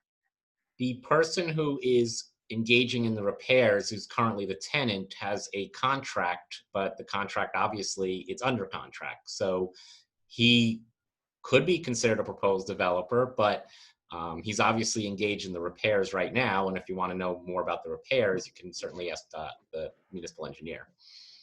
Okay, well, I would like to know, because I walked over there and I took pictures, and it's a nightmare over there. So I know the municipal engineer still on. Yes, he's here. And can I just ask you, when does this agreement end? What is their time limit to get this work done? Is there an agreement in place? Well, there was a time limit. There was an agreement back in 2017, if you recall, that was not honored. But I think there was a slight delay because of some underground tanks that they found, and I think it'll be a good segue now for Mr. Romeyer. I'm talking about the bulkhead, not right. But it's related, because I think he'll explain how it's related to finalizing the repairs. Right. So there was an original timeline in place under the 2017 agreement referred to by council. Obviously, that has not been met. Right. He lost his 2018. He lost his mercantile license because nothing happened in that agreement. So therefore, that agreement's done. Do we have a new agreement with him now to get the work done by a certain amount of time with certain amount of quality? That's really my question, because I walked over there and I have pictures that would blow your mind. Right. So there is no requirement on time of completion. We don't have an agreement with him. I'm not, Doug, I don't mean that to you. I'm talking to the council. So we do not have an agreement with him.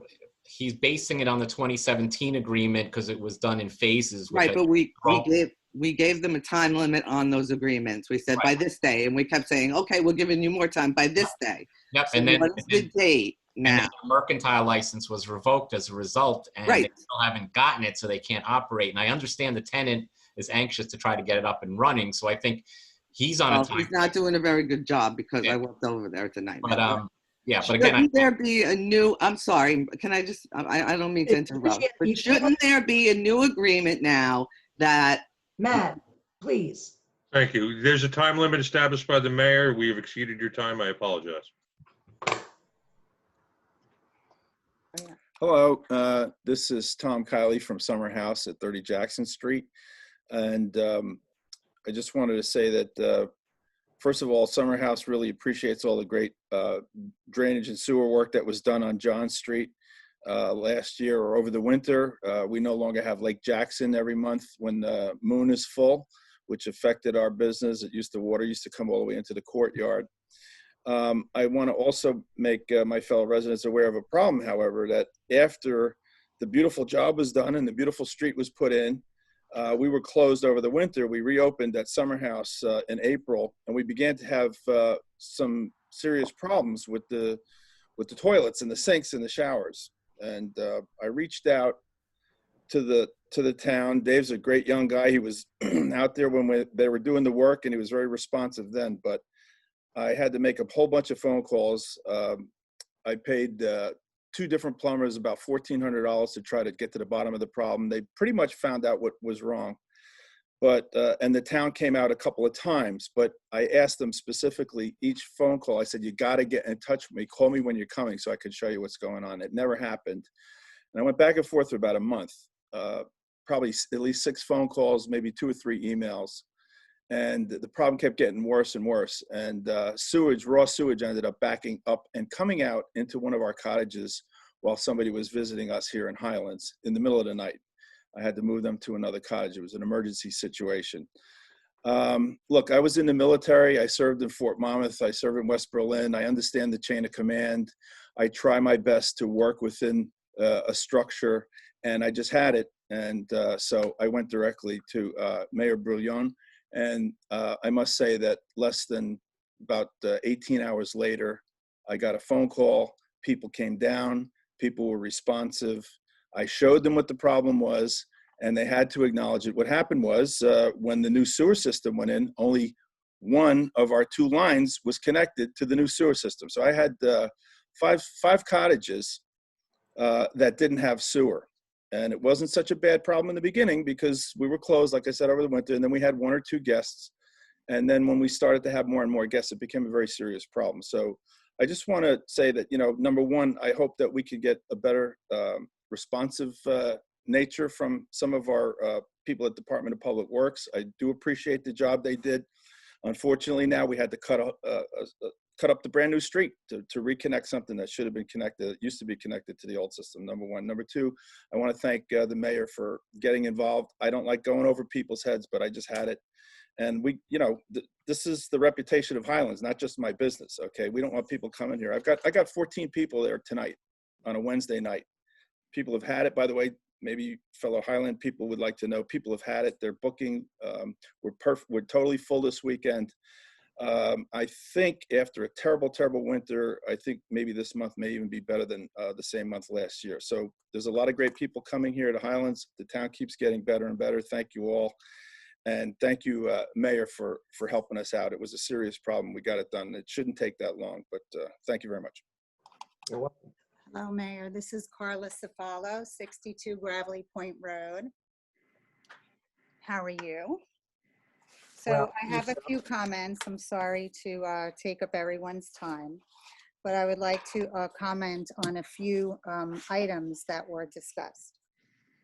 First off, I want to start by saying that I know and have had a very close working relationship with Cliff Moore long before he came to Highlands, long before I was in Middlesex County and I worked in another municipality. He was actually on my committee, on my resident committee. He owned a business there, and we worked and did many good things together. When Cliff Moore came here, many HBP members, Doug Lentz, Jay Cosgrove, and some of them couldn't be here tonight, and I see Jay was on earlier and he had to leave.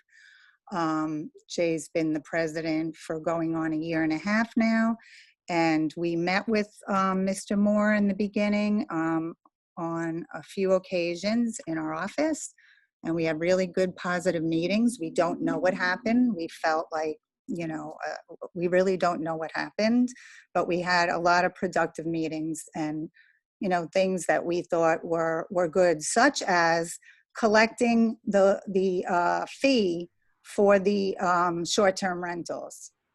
That was something where we thought it would be a good way to generate the money to offset the cost of any, contract or whatnot, because we supported that ordinance because it would generate money for the borough And till this date, $0 have been collected. So I just want to say that for the record, I personally had a very good working relationship with Cliff Moore. With that being said, I want to bring up a point about an email that I received from Cliff Moore and a text on my personal phone regarding the borough wanting to start the farmers market early. So would I share our vendors? So I found it unusual when the market was brought up at the council meeting prior, the first council meeting, when Linda Mazzola said, you know, it had to be tabled, and everybody said it had to be tabled. And, you know, residents were complaining that, you know, we were hurting a business, which, by the way, the market has spurred the economy on Waterwitch Avenue for years. And I realized it wasn't the business owners complaining, and I realized it was residents. And the ironic thing was the email that we received, Cliff copied Miss Gonzalez, Miss Mazzola, and Miss Ryan. So we thought it was a little bit unusual that the borough was going to start a market early and wanted the vendors, but yet it was a big problem for us, even though we used the Rutgers guidelines. So I just wanted to mention that. The next thing I want to mention is the bike event. Carla, you're going to have to wrap it up. It's getting late. It's 10 o'clock. Just to wrap it up, our 990s, our certified audits, our minutes, all are at Borough Hall that are required by statute. And if there was an ordinance, so-called, everybody seems to stick to the ordinance and has their own interpretation of the old ordinance, which I pointed out to previous mayors and councils that it was wrong many times. And I just want to say, I can find you 100 more ordinances in this town that are incorrect, or, you know, that need to be updated, looked at, and corrected. So with that being said, everything that was required is there, and I know you personally put it on your intranet, and they can go to guidestar.org for our 990s, or they can go to our website and find the documents that are required until September 30th of 2019. Thank you for your time. Thank you.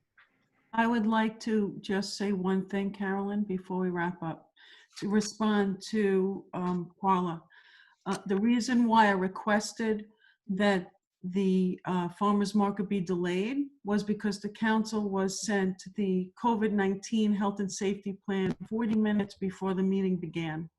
And since we all know what this pandemic has done to our economy, to even people that we love, and the health and safety is paramount to the people of this town, we all have an obligation to make sure that that plan was crafted the way that it was supposed to be crafted. And unfortunately, since it was sent only 40 minutes prior to, none of our professionals had the opportunity to review the plan. And that's why the request was made for the delay. Well, it was prepared by Rutgers. I think it's professional. But the point was that we got 45 minutes beforehand. And Kim never looked at it. Brian never looked at it. No one looked at it, so. I understand. No problem. Okay. Let's not get into an argumentative situation. I'm not arguing. And, No, I'm just Mayor, one last thing before you wrap up. I know Jay had to get off the phone. Yeah. On behalf of all of the businesses, we truly This is a lot longer than May.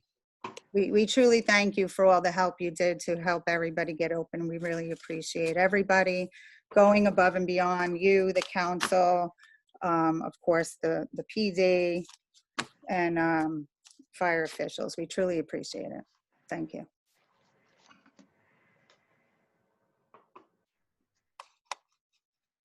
Okay, does anyone have anything else?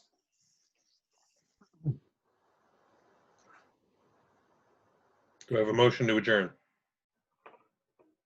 I'll make it. Do I have a second? Second. All in favor? Aye. So ordered. We are adjourned at 10:03 p.m. Enjoy your evening, everybody.